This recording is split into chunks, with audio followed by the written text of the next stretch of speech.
tirka shi, Sheik ya Jingir ya bayyana matsayinsa a zaɓen da za a yi na 2027, wato ya bayyana cewa mutanen jihar Plateau, Kirista da Musulmai za su ba da ƙuri'a sosai wajen zaɓen Tinubu.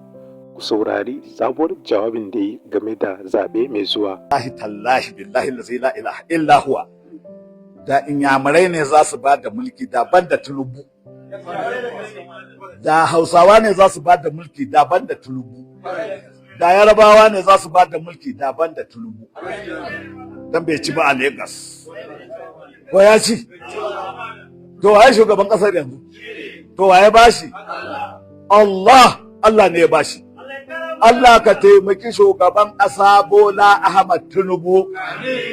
Ba ma faɗa da kyautar Allah, ba ma faɗa da ita.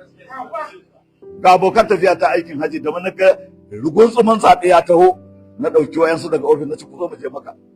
Bayan sallah da muke muna addu'a muna sujada, mu je maka suka tambaye to suwa za mu ce Allah ya ba, na ce mu ce Allah ka ba mu wanda ya dace. Allah ka ba mu mai albarka, ni haka na ce. Suka ce baka samu wani ba, na ce wallahi ni ban san wa zan ce ba. Duka haka muka zo muka ta dawabi muka yi addu'a.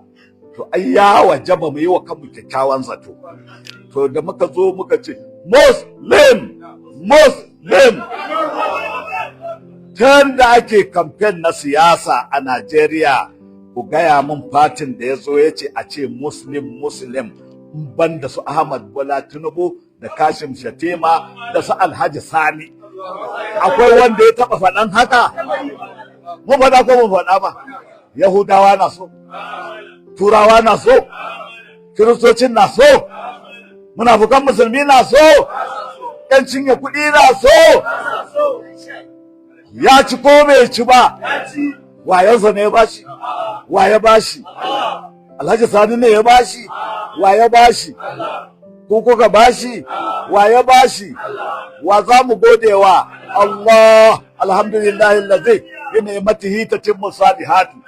Allah ka maimaita wa Bola Ahmad Tinubu mulkin Najeriya da shi da Kashim Shatima. Muslim. Allah ka taimaki shugaban ƙasa Ahmad Bola Tinubu yayi gaskiya. Dan musulunci gaskiya yace ai. Allah ka taimaki Ahmad Bola Tinubu da Kashim Shatima. Kada su danne wa kowa haƙƙi, su yi abu tsakaninsu da Allah. Allah ka ba su sa'a. Allah ka taimake su. Hasken da muka gani, Allah ka ƙara shi. Su zo su raba wa mutane, mu samu arhar abinci, mu samu lafiya, mu samu zaman lafiya. Wallahi tallahi ko na kun sani ne ma na sani. An yi mulkin Najeriya da ba dama mu cika a masallaci kamar nan sai da barazana. Amma zamanin Tinubu mun samu nutsuwa. Ko ce na samu nutsuwa ni ɗaya. Wallahi an yi lokacin da 'yan Najeriya wa'yansu suka je suna tsintar wani abu a juji suna ci. Wallahi bana ba a haka. Wallahi an yi kyauta ta shinkafa.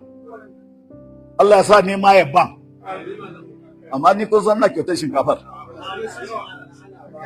To ba tasa aya ɗaya ba tasa a gurina. Ku je ku tambaye shi. Na Allah baya karewa. So da kan mun ga gaskiya mun yadda da ita. Annabi Muhammad sallallahu alaihi wasallama ya ga mana mu al'umma musulmi, man bata aminan fi sirbihi mu'afan fi jismihi wa indahu quta yawmihi faqad hizallahu dunya bi hazafiriha. Cikin duniya an gama arziki. Annabi ya ce duk wanda ya wayi gari aminan fi sirbihi, ya samu kwana lafiya cikin iyalansa, mu'afan fi jismihi, jikinsa lafiya, ba a ɗauke shi rabe an kwana a kansa bai san wanda yake kansa ba misali. Wa inda hukutu yaumihi, yana da 'yan mudunan cinsa na yini. To faqad hizallahu dunya. Sai annabi ya ce to kai wannan an tattaro ma duniya bi hazafiriha da fannoninta nau'i duka. Gashi ya kwan lafiya a gidansa, ba fito daga waje ana ci a kori bala'i ba. gashi ya ce ya goshi abincinsa ya ishe shi yinin yau din kuma mu nema gaba waje annan laila libasan waje annan nahara ma'asha mu fita mu nema ko ta yaumihi. Sai annabi ya ce wannan mutumin to an tattaro masa duniya da dukkan fannoninta yana cikin aminci. To ina kaga mai abincin kwana biyu ya raina yana zagin Allah da ya bashi, Allah ya ma lafiya da zaman lafiya, ka ce baka gode ba. Wannan abin shawarar Iblis ce wanda yake yi ya daina. Mu da muke godewa Allah mu ƙara godewa Allah. Alhamdulillah allazi bi ni'matihi tatimmu salihatu. Jama'a akwai man bata aminan wanda ya kwana cikin aminci fi sirbihi cikin iyalansa. Zaman lafiya ya fito a nan ko bai fito? To da wannan nake ƙara yaban Allah, nake ƙara godiya gare shi. Allah ka dawo mana da zaman lafiya jihar Filato. Wallahi Allah ba wayen mu bane, kai ka taimake mu. Da aka zo ba lafiyar sai da aka ce an rufe mu awa 48. Allah kada ka maimaita mana. Allah ka bar mana jihar Filato lafiya da zaman lafiya. A lokacin sai na ce ni ba na raina sanadi. Sai na ce gwamnan jihar Filato na yanzu wasu nasa. To Kalib ko? To gashi a ƙarashin. To na ce Allah ya taimake shi tun da ya yarda a kafa dokar ta ɓaci, yana son a ci gaba da yakin kenan ko yana son a zauna lafiya. To wannan abin ya kamata mu yaba ko mu ce ba maso. To Kalif, wannan son zaman lafiyar jihar Filato da kai, ina roƙon Allah ya taimake ka kada masu mugun ra'ayi su canja maka ma'ana. Allah ya taimake ka ka so wa Filato lafiya da zaman lafiya.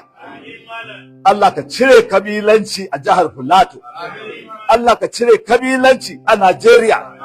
Allah ka cire kabilanci a duniya. Allah ka sa kar mu manta da cewa uban Bola Tinubu da mataimakinsa sai suka ce kai da yawan aiki mu je Filato mu yi jaje. Da ya zo tashar jirgin sama ya ce to jihar Filato don Allah ni ba na son kashe-kashe, ba na son zub da jini, duk abin da zai kawo fitina ba na son sa. To mu a cikinmu akwai mai son kashe-kashe din? Mu ma ba ma son kashe-kashe, ba ma son zub da jini, ba ma son zalunci, muna son adalci, muna son gaskiya, muna son riƙon amana. Shugaban ƙasa ya ce, da Allah Filato ku je ku zauna lafiya, da haka na kira ku duka da gwamna mai ci da na wanda suka yi manufata da ku zaman lafiya a Filato. Sai ce to ai mun zo da roƙo gurinka a gyara hanyoyi, a mayar da filin jirgin saman mu international, ai zirga-zirga ai kasuwanci ƙasa da ƙasa, a gyara mana hanyar kaza zuwa kaza. Ya ce wannan ne a guri nan Allah ya ta mai sauƙi ne.